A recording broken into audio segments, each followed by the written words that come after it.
You better get out the way, Charles!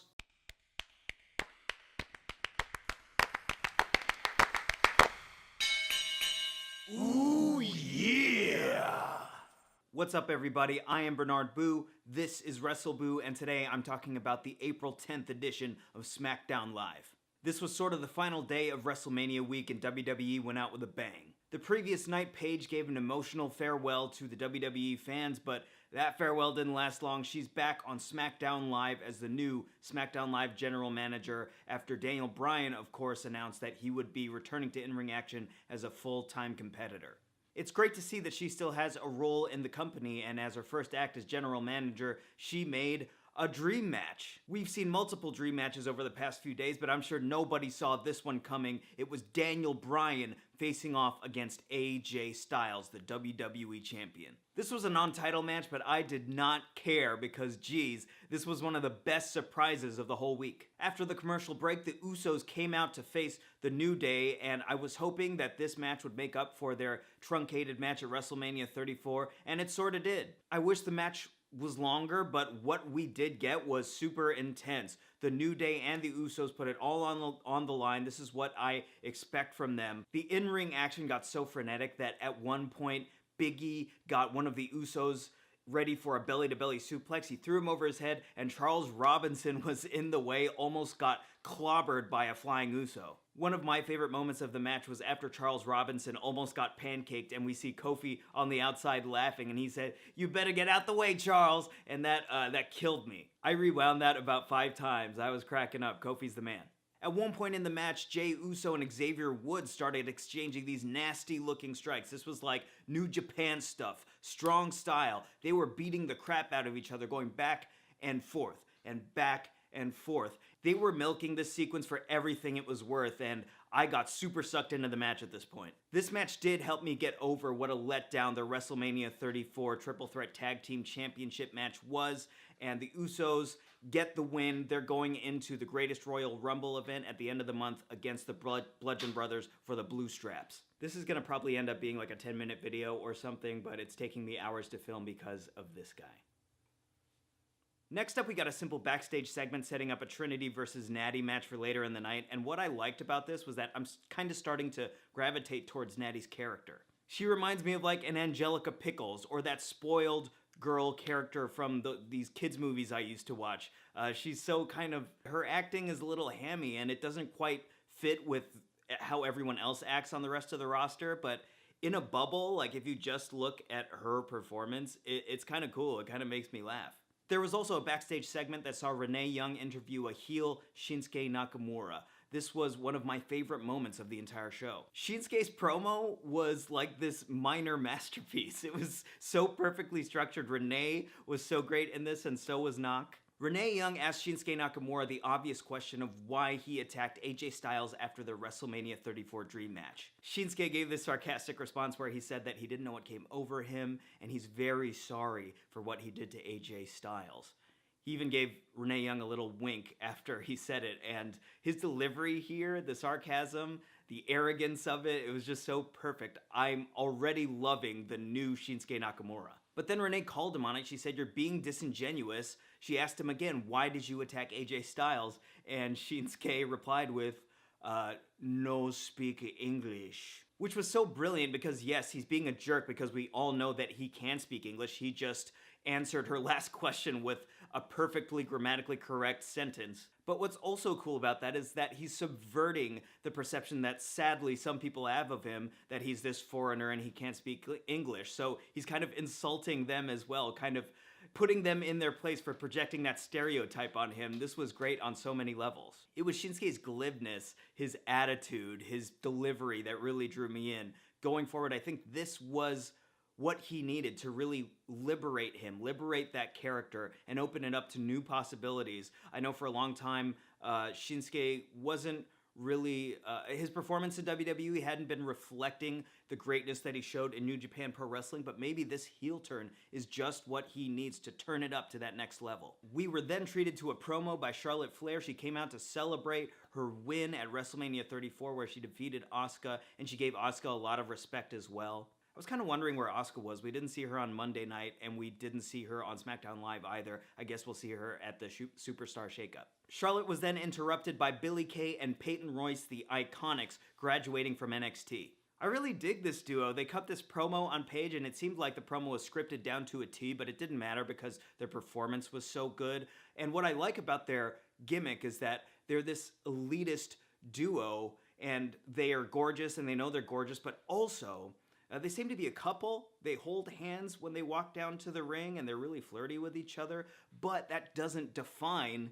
their character. Like, the fact that they might be a lesbian couple, that's not their gimmick. I love that. This is kind of progressive. I hope that, this perception I have that they're a couple is intended. What was impressive was that the audience, that New Orleans WrestleMania audience, started cheering for the Iconics, and I think they were cheering because they appreciated how good their promo skills were. That promo was really well structured, and Peyton and Billie just seemed like such jerks. I mean, they were being so disruptive, and they're so into themselves, and the crowd, I think, were cheering in appreciation of how good their performances were and their characters are. They beat the crap out of Charlotte. They even powerbombed her on the outside. That looked nasty on the floor. And then the crowd started chanting Carmella, and sure enough, Carmella's music hit. She came out cashing in her Money in the Bank briefcase. She hit Charlotte, who was delirious, on Dream Street with a big boot, got the 1, 2, 3, and Carmella's the new SmackDown Women's Champion. This is a great opportunity for Carmella to really show up and show what she's got in that ring and on that mic, and I hope she's up to the task. I'm a fan of hers. We haven't seen much of her. We haven't seen her really in the trenches in a serious rivalry or storyline, so this is her time. Let's see what she can do. Next up, we got a match that revolved around Jinder Mahal's newly won United States Championship. It was a triple threat match between Randy Orton, Bobby Roode, and Rusev for the #1 contendership. This match was great. I mean, all three guys had the audience in the palm of their hands. Rusev is so over with that Rusev Day gimmick. Randy's always terrific in the ring. And Bobby Roode, man, when he did that glorious in the middle of the ring, that crowd was deafening.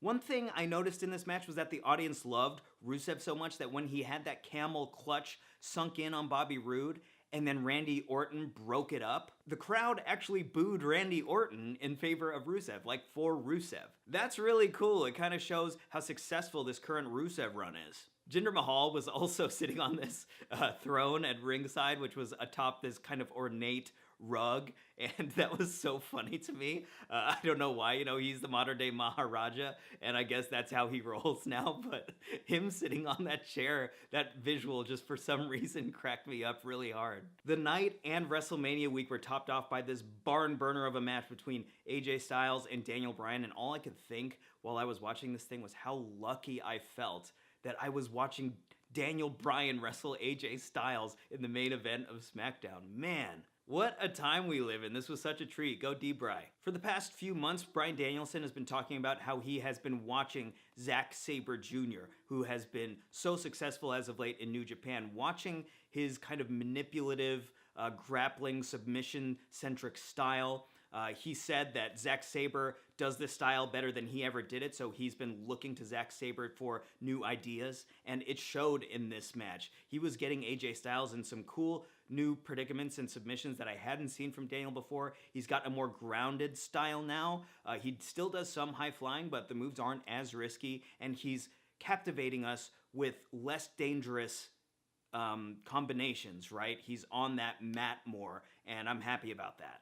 My favorite sequence in the match was when AJ Styles shot Daniel Bryan into the corner. We know that this is when Daniel Bryan does his backflip off of that top turnbuckle. He did it, but AJ had been working on Bryan's knee earlier in the match. So when Bryan landed that flip, his knee buckled and he stalled, and AJ capitalized. He hit his backflip reverse DDT thing that he does that I have no idea how he hits that thing on live TV. That is kind of a minor miracle. That sequence was dope. I was geeking out. There were so many great moves and counter moves in this match. A lot of great chain wrestling and submission counters and counters to counters. And then Daniel Bryan going for that flying knee. That was countered by AJ Styles, who rolled into that Styles Clash, kind of reminiscent of that final sequence in his match with Shinsuke Nakamura at WrestleMania. When they made this match, I thought, Neither one of these guys can lose. AJ's the WWE champion.